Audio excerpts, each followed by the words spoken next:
Hello students, welcome again to YouTube channel maths moral. और आज हम डिस्कस करने वाले हैं मोस्ट इम्पोर्टेंट एक्सरसाइज।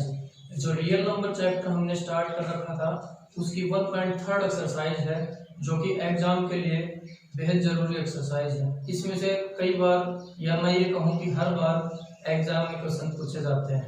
तो चलिए इस एक्सरसाइज को स्टार्ट करते हैं। इम्पोर्टेंट क्वेश्चन है। इसमें एक टाइप का क्वेश्चन जो बनता है, ये अगर आपने अच्छे से समझा है, अच्छे से समझ लिया, तो आप फिर सारे क्वेश्चन कर सकते हो। लेकिन इससे पहले आपको रैशनल और इरेशनलिटी के बारे में आपको पता होना चाहिए कि नंबर रैशनल कब होता है, इरेशनल कब होता है, जो कि आपने पिछली क्लासों में अच्छे से जान लिया होगा। ठीक है, तो हम स्टार्ट करते हैं। यहाँ पे एक्सरसाइज 1.3 जो कि रियल नंबर चैप्टर से है। तो देखिए, सबसे पहले हम इसमें करेंगे क्या, हम इसमें करेंगे prove that an irrational number is irrational, यानी how to prove an irrational number. एक इरेशनल नंबर है ऑलरेडी, हम सिर्फ उसको प्रूव करके बताएंगे कि ये इरेशनल है।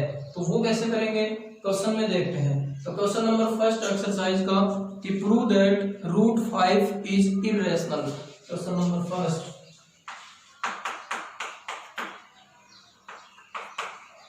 prove that √5 is irrational। हमें रूट जो 5 है इसको इरेशनल प्रूव करना है। तो चलिए हम इसको इरेशनल प्रूव करते हैं कॉन्ट्राडिक्शन मेथड की हेल्प से। कॉन्ट्राडिक्शन मेथड क्या होता है, देखिए हम इस √5 को सबसे पहले रैशनल कंसीडर कर लेंगे, यानी कि हम सपोज कर लेंगे कि ये जो √5 है हमारा, ये रैशनल नंबर है। ठीक है, उसके बाद में हम कंक्लूड निकालेंगे, हम कंक्लूजन पे जाएंगे कि हमारा जो हमने माना है √5 को रैशनल, वो रॉन्ग है, वो हमारा इनकरेक्ट है जो भी हमने माना है। इसलिए फिर हम कहेंगे कि यही सही है कि √5 इरेशनल नंबर ही होगा। तो देखिए कैसे करेंगे। सबसे पहले हम कंसीडर कर लेते हैं सॉल्यूशन में, लेट √5 इज रैशनल। हमने √5 को रैशनल कंसीडर कर लिया। अब रैशनल आपको पता ही है, रैशनल नंबर है, इसका मतलब ये a/b की फॉर्म में लिखा जा सकता है, जहां पे जो डिनोमिनेटर में b है वो 0 नहीं होना चाहिए। तो हम इसको लिख देते हैं। अगर हमने ये मान लिया कि लेट √5 इज रैशनल, तो हम क्या लिख सकते हैं, देन √5 को हम क्या लिख सकते हैं, is equal to a/b where b does not equal to 0। आपको पता ही है, अगर डिनोमिनेटर में 0 हो जाता है तो हमारा जो रिजल्ट आएगा वो इन्फिनिटी होगा, यानी कि नॉट डिफाइन होगा। तो डिनोमिनेटर में हम 0 नहीं लेंगे, हमें क्या करना है, √5 is equal to a/b where b does not equal to 0। और a और b किस तरीके से है वो भी हम इसमें कंसीडर कर लेते हैं, where a and b, where a and b are coprime, where a and b are coprime. देखिए जो हमने ये कंसिडरेशन किया है, यानी कि a and b are coprime, ये इंपॉर्टेंट है, क्योंकि हम इसी के बेस पे इस पूरे जो हमारा क्वेश्चन है इसको करने वाले हैं। हमें बाद में ये कंक्लूजन निकलेगा, हमें बाद में कंट्राडिक्शन मिलेगी किस चीज की, कि हमने a और b को को-प्राइम कंसीडर कर लिया। अब a और b को-प्राइम का मतलब क्या है, देखिए अगर a और b मेरे पास दो नंबर इस प्रकार से है कि उनका जो GCD है, यानी कि उनका जो HCF है, अगर वो 1 होता है तो इसका मतलब वो को-प्राइम नंबर होते हैं। कोई भी आप नंबर कंसीडर करिए, जैसे मैं 2 और 3 लेता हूँ, 2 और 3 दोनों नंबर्स का जो GCD होगा 2 और 3, या a और b इन दोनों का जो HCF होगा, ये मान लीजिए आप, वो कितना होना चाहिए, 1 होना चाहिए। वो नंबर कैसा होगा, को-प्राइम। ठीक है, अगर a और b दोनों का जो HCF है, यानी कि उनमें 1 के अलावा कोई भी कॉमन नहीं होना चाहिए, 1 तो हर नंबर के फैक्टर में होता है, इसलिए वो तो कॉमन आ सकता है उसमें से, उसके अलावा कोई और नंबर कॉमन नहीं आना चाहिए। तो फिर हम क्या कहेंगे कि वो को प्राइम नंबर है। फॉर एग्जांपल मैंने अभी बताया आपको 2 एंड 3 दोनों का जो एचसीएफ आएगा वो आएगा 1।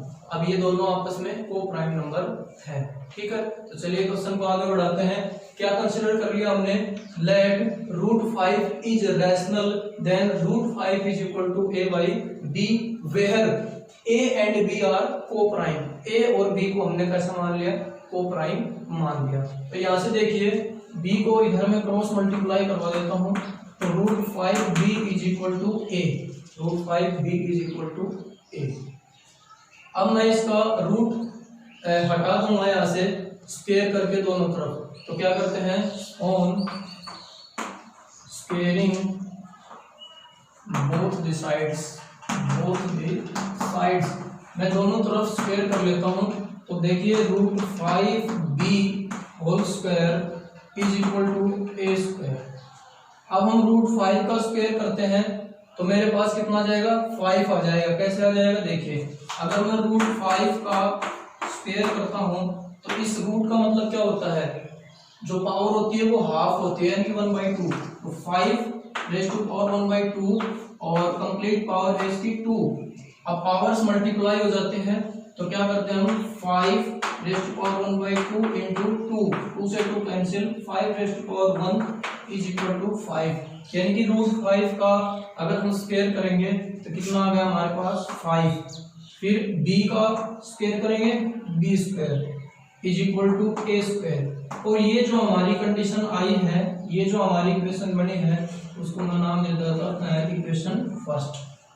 हमने इसको नाम दिया क्या, इक्वेशन फर्स्ट, ठीक है। देखिए क्वेश्चन स्टार्ट करते समय आपको ये बात मिस नहीं करनी है। अगर आपने ये बात मिस कर दी तो ये समझिए आप कि हम क्वेश्चन को प्रूव ही नहीं कर पाएंगे कि हम क्या प्रूव करना चाह रहे हैं। इसलिए आपको ये जो पूरे क्वेश्चन में सबसे इंपॉर्टेंट जो मैटर है वो हमारा सपोजिशन है।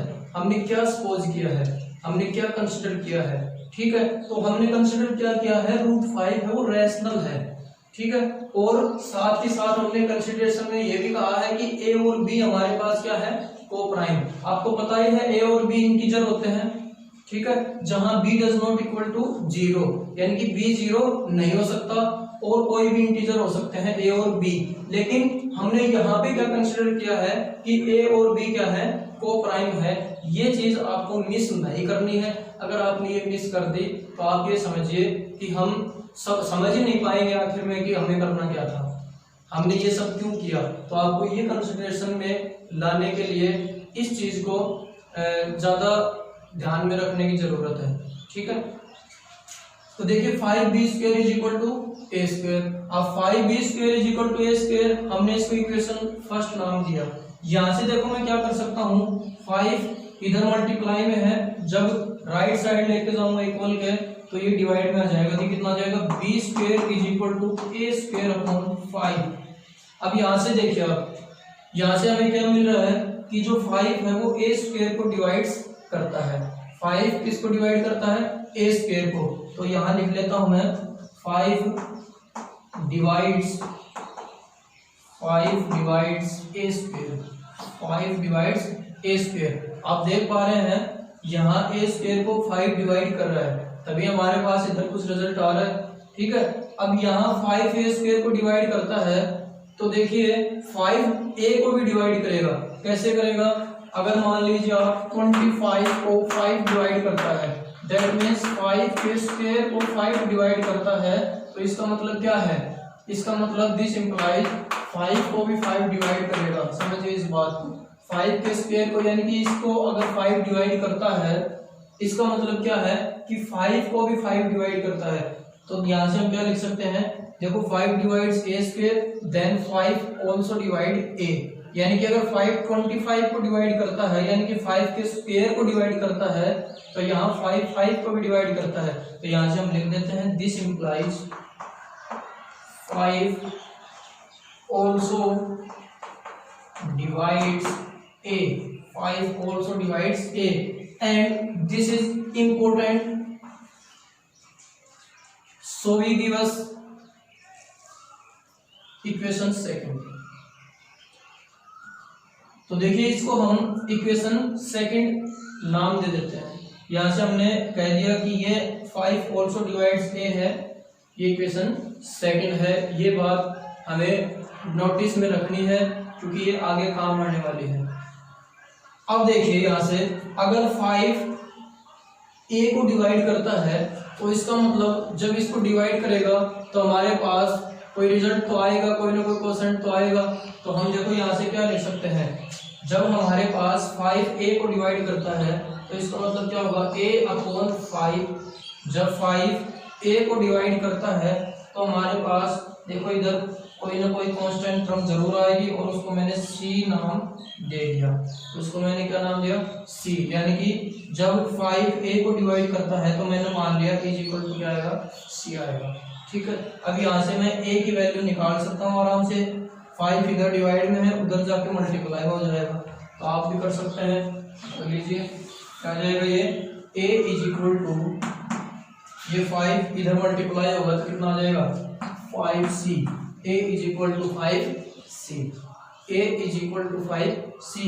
अब देखिए यहाँ से जब हमने ये देखिए इक्वेशन फर्स्ट, a की वैल्यू यहाँ पे पुट करनी है, ठीक है। तो यहाँ 5b square is equal to a square है, तो मैं लिख लेता हूँ from equation first, from equation first, या ये लिख सकते हो put a is equal to 5c in equation first, a is equal to 5c in equation first. इस फर्स्ट इक्वेशन में हम पुट करते हैं तो ये आ जाएगा मेरा 5b square is equal to a। अब a की जगह हमें क्या करना है, 5c पुट कर देना है। तो यहाँ मैंने कर दिया 5c और इसका होल स्क्वायर है, पहले क्वेश्चन में a स्क्वायर है तो a की जगह 5c और उसका होल स्क्वायर है। देखिए 5b square is equal to 5 का square 25c square, 25c square. Clear है ना। अब इधर इसको ले जाते हैं तो देखिए क्या आएगा, 5 डिवाइड में आएगा 25c स्क्वायर अपॉन 5। इधर मल्टीप्लाई में था, जब इक्वल के राइट साइड लेके गए तो ये डिवाइड में आया। तो यहाँ से इसको मैं काट भी सकता हूँ, तो कितना जाएगा, b square is equal to 25 को डिवाइड करेगा कितना जाएगा 5c स्क्वायर। ठीक है, 5 इसको डिवाइड कर देगा 25 को, तो यहाँ पे आ गया 5c स्क्वायर। अब यहाँ से देखिए अगर मैं वही है हमारा, फिर से देखो यहाँ से हमारा जो 5b स्क्वायर था is equal to a square, और यहाँ पे आ गया मेरा b square is equal to 5c square. तो हमने 5 को इधर डिवाइड करवाया था, अब क्या करेंगे, इस 5 को इधर b स्क्वायर को 5 से डिवाइड करेंगे तो इज इक्वल टू क्या बचेगा, c स्क्वायर। जब ये 5 इधर आएगा इक्वल टू के लेफ्ट में, तो इधर मल्टीप्लाई में है, इधर आ जाएगा डिवाइड में। अब इसका मतलब क्या होगा, देखिए इसका मतलब हुआ कि 5 b स्क्वायर को डिवाइड करता है। 5 किसको डिवाइड करता है, b स्क्वायर को। तो मैं लिख देता हूँ 5 divides b square, 5 divides b square. तो अभी मैंने बताया था आपको, अगर 5 a स्क्वायर को डिवाइड कर रहा था तो 5a को भी डिवाइड कर रहा था। सेम 5 अगर b स्क्वायर को डिवाइड कर रहा है तो इसका मतलब क्या है कि 5b को भी डिवाइड करेगा। सो 5 also divides b, 5 also divides b, यानी कि 5b को भी डिवाइड करेगा।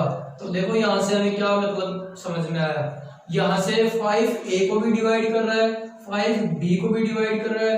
इसका मतलब क्या है कि a और b में कहीं न कहीं 5 का कम से कम फैक्टर कॉमन है ही। लेकिन को प्राइम में हमने क्या माना था कि यहाँ को प्राइम नंबर वो होते हैं जिनमें 1 के अलावा और कोई भी कॉमन फैक्टर ना हो।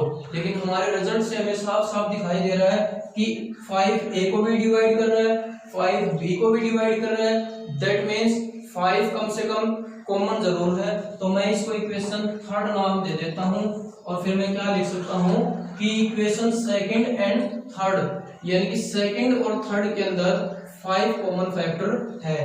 सेकंड और थर्ड से हमें पता चला कि a और b में कम से कम 5 तो कॉमन है ही।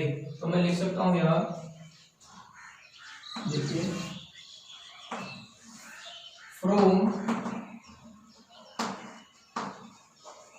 Equation second and third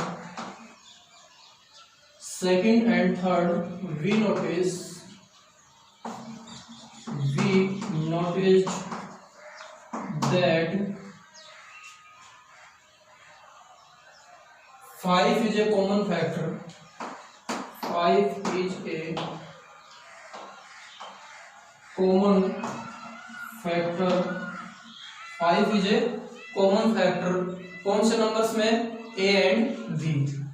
in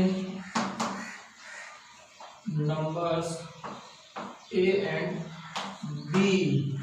देखिए ये है हमारा, जो हमें चाहिए था वो हमारे पास अब आया है। क्या कि हमें जो 5 है वो A को भी डिवाइड करता है, 5 है वो B को भी डिवाइड करता है। इसका मतलब क्या है कि हमें सेकंड और थर्ड से ये पता चला कि जो 5 है वो कॉमन फैक्टर है किन नंबर्स में? A और B में। यानी कि जो हमने A और B जो नंबर लेट किए थे को प्राइम, उनमें 5 कॉमन आ रहा है, लेकिन हमने तो को प्राइम लेट किए थे और को प्राइम में तो 5 कॉमन आ ही नहीं सकता। क्यों? क्योंकि उनमें तो GCD उनका 1 ही हो सकता है, HCF उनका 1 ही हो सकता है। तो इसका मतलब क्या है, हमें कंट्राडिक्शन मिल चुकी है यहाँ पे। तो हम क्या लिखेंगे? This is a contradiction, this is a contradiction, this is a contradiction, this is a contradiction। किस बात के लिए? हमारे जो हमने सपोज किया था, हमने जो कंसिडर किया था उसके लिए। This is a contradiction to our supposition या टू ओवर कंसिडरेशन, या हम कह सकते हैं हमने जो भी लेट किया है वो गलत था। तो हम यहाँ पे क्या लिख सकते हैं? This is a contradiction, so our position is wrong, जो हमने मानना है, क्या मानना है कि A और B क्या है? को प्राइम। वो हमारा जो हमने सपोज किया है, या फिर हम कहें कि हमने √5 को रेशनल मानना है, वो हमने सपोज किया है, वो क्या है? गलत है। तो हमने लिख दिया so our position is wrong. ठीक है, तो हम क्या लिख देंगे?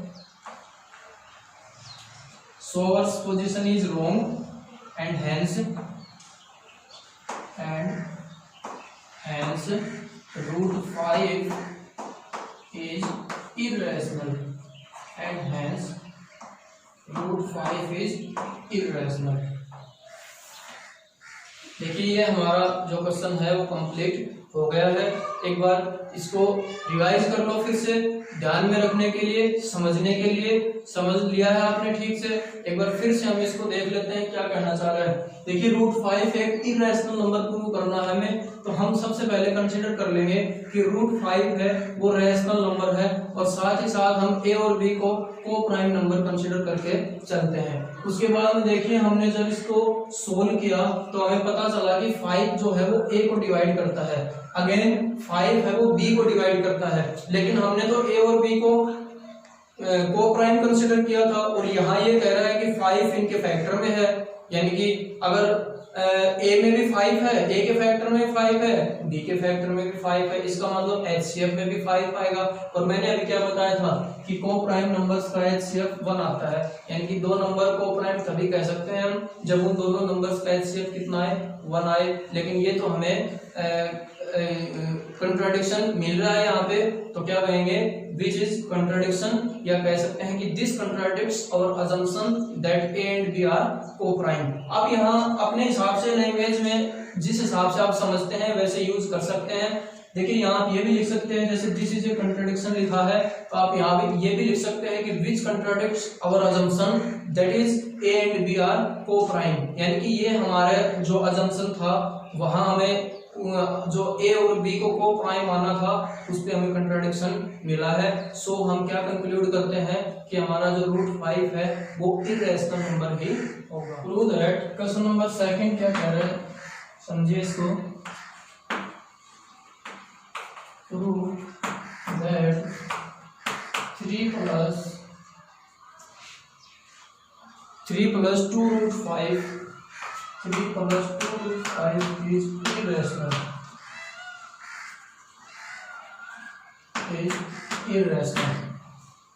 देखिए क्या कह रहा है, हमें अब प्रूव करना है कि 3 plus 2 root 5 है वो क्या है, इरेशनल है। तो देखिए हम फिर से उसी हिसाब से चलते हैं, हम इसको क्या मान लेंगे, रैशनल मान लेंगे। तो क्या करते हैं, सॉल्यूशन में देखते हैं इसके, let 3 plus 2 root 5 is rational. हमने इसको क्या कंसीडर कर लिया, रैशनल कंसीडर कर लिया। रैशनल कंसीडर कर लिया तो फिर हम इसको ए बाई बी लिख सकते हैं। तो क्या लिखेंगे यहाँ से, so 3 plus 2 root 5 is equal to a by b, और बी तो जीरो हो ही नहीं सकता, ठीक है। अब देखिए इसमें हम थोड़ा सा डिफरेंट तरीके से क्वेश्चन को करते हैं। कैसे, अब यहाँ देखो हम रूट 5 हमें ऑलरेडी पता है कि इरेशनल नंबर होता है, रूट 5 हमें पता है कि इरेशनल नंबर होता है, अभी हमने प्रूव किया है। वहां देखिए आप उस क्वेश्चन में रूट 5 हो सकता है, रूट 3 हो सकता है, रूट 2 हो सकता है, जो भी हो सेम प्रोसेस है। आप सिर्फ जहां 5 का स्क्वायर कर रहे थे वहां 2 होगा, 2 का स्क्वायर हो जाएगा 3 होगा, 3 का स्क्वायर, प्रोसेस बिल्कुल सेम है, स्टेप आपको वही करने हैं, चाहे रूट 5 हो, रूट 3 हो, रूट 2 हो, उसमें कोई प्रॉब्लम नहीं है। तो चलिए इस क्वेश्चन में देखें, हम क्या कर लेते हैं, रूट वाली टर्म्स को एक साइड रख लेते हैं, बाकी टर्म्स को राइट साइड लेके जाते हैं यहाँ। तो आप देखो ये क्या हो जाएगा, यहाँ से 3 plus 2 root 5 है, तो मैं इस 3 को राइट साइड लेके जाता हूँ। तो देखिए क्या आ जाएगा यहाँ पे, 2 root 5 is equal to a by b, और ये 3 इधर आएगा तो -3। अब मैंने अभी आपको बताया रूट वाली टर्म को इधर रख लेते हैं, बाकी को उधर। तो अंडररूट का 5 है हमारा जो, वो तो रह गया इधर, 2 को इधर डिवाइड करवा देते हैं। तो ये क्या हो जाएगा, a/2b -3/2। जब 2 को इधर मल्टीप्लाई था और इधर लेके आएंगे डिवाइड हो जाएगा, तो दोनों जब 2 इधर डिवाइड होगा तो a/2b -3/2, ठीक है। कैसे, अगर 2 इधर आएगा डिवाइड में क्या आएगा, 1/2 a/b -3। अब देखिए इसको इससे मल्टीप्लाई करवाएंगे तो हो जाएगा a/2b, फिर माइनस, फिर इसको मल्टीप्लाई करवाएंगे तो हो जाएगा 3/2। तो ये हमने यहाँ लिख दिया है। अब देखिए a और b तो इंटीजर है, 3 2 ये भी इंटीजर है। अब इंटीजर माइनस इंटीजर इंटीजर ही होगा, तो ये किस फॉर्म में आ गया, हमारा रैशनल नंबर हो गया। क्यों, क्योंकि देखिए a by B rational number होते हैं। तो यहाँ से हमें क्या मिला कि जो a/2b -3/2 है, ये क्या होगा हमारा, is a rational number, is a rational number, ठीक है। कब से, since a and b are integers, since a and b क्या है, जीरो तो नहीं है, आर इंटीजर्स। देखो ये मैंने पहले मेंशन कर दिया यहाँ पे कि b जीरो नहीं होना चाहिए, क्योंकि अगर b जीरो होता है तो मैंने बताया था आपको हमारी जो टर्म है वो पूरी नॉट डिफाइन हो जाएगी, यानी कि जीरो से डिवाइड करते हैं हम किसी भी नंबर को, इन्फिनिटी रिजल्ट आता है। तो मैंने मेंशन कर दिया a and b does not equal to zero, यानी कि आर इंटीजर्स, जीरो नहीं है और इंटीजर है। तो इसका मतलब क्या है, ये रैशनल है। सो यहाँ से हमें ये मिला रैशनल के इक्वल है, इसका मतलब रूट 5 भी क्या है, rational. So root 5 is rational, root 5 भी क्या होगा, रैशनल होगा। लेकिन हमें पता है कि रूट 5 तो क्या है, इरेशनल है, यही कॉन्ट्राडिक्शन हमें मिला है। But we know that root 5 is irrational, but we know that root 5 is irrational। अब इसका मतलब क्या हुआ, हमें कंट्राडिक्शन मिला है किस बात का, कि रूट 5 तो irrational है, यहाँ इसने रैशनल प्रूव कैसे कर दिया। तो इसका मतलब क्या लिखेंगे, फिर वही बात है कि we get contradiction, we get contradiction, we get contradiction. So our supposition is wrong. कौन सा supposition? जो हमने ये माना था. So our supposition क्या था हमारा supposition? वो लिख लेते हैं 3 + 2√5 is rational. हमने ये suppose किया था is wrong. ये हमारा wrong हो गया. देखिए कैसे, हमने यहाँ देखा कि जो √5 है वो रैशनल नंबर बन रहा है, लेकिन हमें पता है कि √5 तो क्या है, इररेशनल नंबर हो रहा है. इसी बात का हमें कॉन्ट्रडिक्शन मिला है, तो हमने लिख दिया कि we get contradiction. So our position कौन सा, जो हमने 3 + 2√5 को रैशनल माना था वो क्या है, रॉन्ग है. सो क्या हो जाएगा, 3 + 2√5 इज इररेशनल.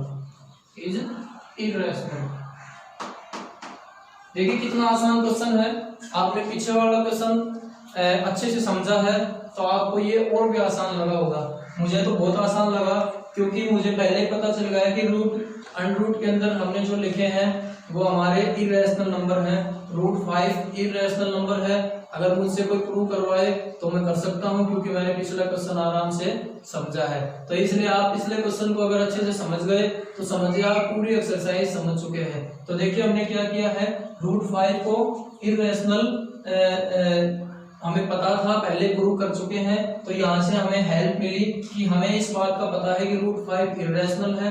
तो हमें कंट्राडिक्शन मिला किस चीज का, कि हमने इसको जो गलत कंसीडर कर लिया, जो रॉन्ग कंसीडर कर लिया हमने, तो वो हमने लिख दिया वहां पे कि we get contradiction. So position is wrong. और पोजीशन क्या था हमारा, कि हमने 3 + 2√5 को रैशनल कंसीडर किया था, वो था हमारा पोजीशन. वो रॉन्ग है, वो इनकरेक्ट है. इसका मतलब क्या है कि फिर वो इररेशनल नंबर ही है. ठीक है, तो चलिए देखते हैं इसका नेक्स्ट क्वेश्चन, क्वेश्चन नंबर 3. देखिए क्या कह रहा है, prove that the following are irrationals. यानी कि आपको जो थर्ड क्वेश्चन है उसमें 3 पार्ट दिए हुए हैं और पूछ रहा है कि हमें प्रूव करना है ये इररेशनल है या नहीं है. वैसे तो आप इनको अब इजीली प्रूव कर सकते हैं, फिर भी हम एक बार इनको देख लेते हैं किस हिसाब से इनको प्रूव किया जा रहा है. तो देखिए फर्स्ट पार्ट कह रहा है कि 1/√2. तो हमें 1/√2 को क्वेश्चन नंबर 3 का जो फर्स्ट पार्ट है वो कह रहा है कि प्रूव दैट 1/√2 इज इररेशनल. देखिए 1/√2 को इररेशनल प्रूव करना है. क्या कर लेते हैं, कंसीडर कर लेते हैं रैशनल. इसको आपको समझ में आ गया होगा. कॉन्ट्रडिक्शन मेथड का हमें यूज करना है. सपोजिशन क्या करना है, तो हम लेट अस सपोज कर लेते हैं क्या 1/√2 इज रैशनल. 1/2 is rational. हम 1/√2 को रैशनल सपोज कर लेते हैं, तो फिर क्या लिख सकते हैं इसको, 1/√2 इज इक्वल टू a/b लिख सकते हैं ना. और यहाँ मेंशन कर दिया करो b does not equal to 0. ठीक है, कोई दिक्कत नहीं है, क्योंकि b तो 0 होना ही नहीं चाहिए डिनोमिनेटर में इसमें. तो अब हम क्या करते हैं, यहाँ से देखिए √2 है, अब नीचे √2 है, अनरूट की टर्म नहीं होनी चाहिए, तो हम इधर इसका रैशनलाइजेशन कर देते हैं ताकि नीचे का रूट है वो हमारा इंटीजर की फॉर्म में, नीचे का जो नंबर है वो इंटीजर के फॉर्म में आ जाए. ठीक है, तो देखिए अब क्या करेंगे, हम यहाँ से 1/√2 इसका रैशनलाइजेशन कर देंगे, मल्टीप्लाई कर दिया √2 से डिनोमिनेटर में और नोमिनेटर में. क्लियर है, इज इक्वल टू a/b. ठीक है, अब यहाँ से देखिए जो √2 है 1 से मल्टीप्लाई करेंगे √2 अपॉन √2 को √2 से मल्टीप्लाई करेंगे. देखिए बेस सेम है, पावर भी सेम है. आप कोई भी मेथड यूज कर सकते हैं, चाहे बेस का चाहे पावर का. तो देखिए यहाँ पे √2 इंटू √2, अगर मैं 2⁻1/2 इंटू 2 अभी मैंने बताया था आपको अनरूट का मतलब है पावर 1/2. अब यहाँ से देखिए अगर बेस सेम है पावर ऐड हो जाएंगी तो 1/2 plus 1/2 power 2 half plus half 1. ठीक है, और अगर आप पावर का मेथड यूज करते हैं तो आप वो भी कर सकते हैं। कैसे? अगर पावर सेम होती है तो बेस मल्टीप्लाई हो जाते हैं। तो देखिए बेस मल्टीप्लाई हो गए 2 × 2 = 4 और पावर 1/2। अब 4 का अंडर करेंगे कितना आ जाएगा 2। तो दोनों ही केस में वैल्यू सेम आती है हमारे पास। आप किसी भी मेथड का यूज कीजिए जो आपको अच्छा लगता है बेस और पावर में से। अगर बेस सेम होते हैं तो पावर ऐड हो जाती है, अगर पावर सेम होती है तो बेस मल्टीप्लाई हो जाते हैं। किसी भी मेथड का यूज कीजिए, रिजल्ट एक ही आना है। देख लीजिए 2 आया है हमारे दोनों में, तो इसका मतलब क्या है, जब √2 को √2 से मल्टीप्लाई करेंगे कितना आ जाएगा 2 आ जाएगा। ठीक है, = a/b। क्रॉस मल्टीप्लाई करवाते हैं क्योंकि हमें इधर तो सिर्फ √ की टर्म को रखना है, बाकी उधर ले जाते हैं। तो √2 = ये 2 इधर मल्टीप्लाई हो जाएगा 2a/b। अब यहाँ से हमें दिखाई दे रहा है, देखिए ये क्या है, ये तो इंटीजर होगा और इंटीजर है तो रैशनल नंबर। अब ये देखिए 2a/b, अब a और b तो हमने इंटीजर माने ही थे। ठीक है, यहाँ देखिए a और b रैशनल नंबर है तो इंटीजर होंगे, b 0 नहीं होगा। तो यहाँ से हम क्या कह सकते हैं कि 2a/b इज रैशनल, ठीक है, since a and b are integers। ये चीज हमें पता है, a and b are integers। तो देखिए अगर ये राइट साइड रैशनल है, दैट मीन्स क्या हुआ, लेफ्ट साइड भी रैशनल होगी। तो इसका मतलब सो √2 इज ऑल्सो रैशनल। क्लियर है ना? जब राइट साइड रैशनल है तो लेफ्ट साइड भी क्या होगी, रैशनल ही होगी।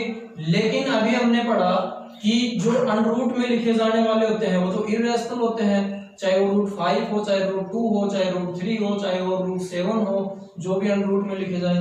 तो इसका मतलब क्या हुआ, बट वी नो दैट, लेकिन हमें पता है, but we know that √2 is irrational. √2 is irrational. अब √2 इररेशनल है और हमने क्वेश्चन में ये नोटिस किया कि √2 रैशनल है। ये सब गड़बड़ किसकी वजह से हुई, जो हमने कंसीडरेशन किया कि ये रैशनल है। तो इसका मतलब क्या है, we contradicts, so we contradicts, ठीक है, वी कंट्राडिक्ट्स। किस बात का हमें कंट्राडिक्शन, किस बात का मिला कि हमने √5 को क्या मान लिया था, ना सॉरी √1/√2 को क्या मान लिया था, रैशनल मान लिया था। हमने 1/√2 को क्या मान लिया था, रैशनल मान लिया था। तो so we contradicts and our position is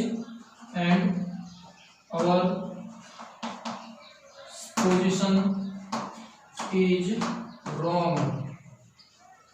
और पोजीशन इज रॉन्ग। और पोजीशन क्या था हमारा, 1/√2 इज क्या था हमारा पोजीशन, 1/√2 इज रैशनल।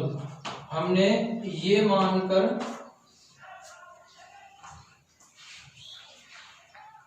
गलती की, क्या कि इसको 1/√2 को हमने रैशनल मान लिया। यही तो था हमारा पोजीशन। आप इसको इसके साथ लिख सकते हैं ब्रैकेट में, और ये हमारा क्या आ गया, रॉन्ग आ गया। ठीक है, तो इसका मतलब क्या है, सो 1/√2 इज इररेशनल, ठीक है। हमें कंट्राडिक्शन मिला है किस बात का, कि हमने इसको रैशनल माना था 1/√2 को, उस बात का। तो इसका मतलब क्या है कि ये हमने 1/√2 जो इररेशनल माना है ये हमारा इनकरेक्ट है।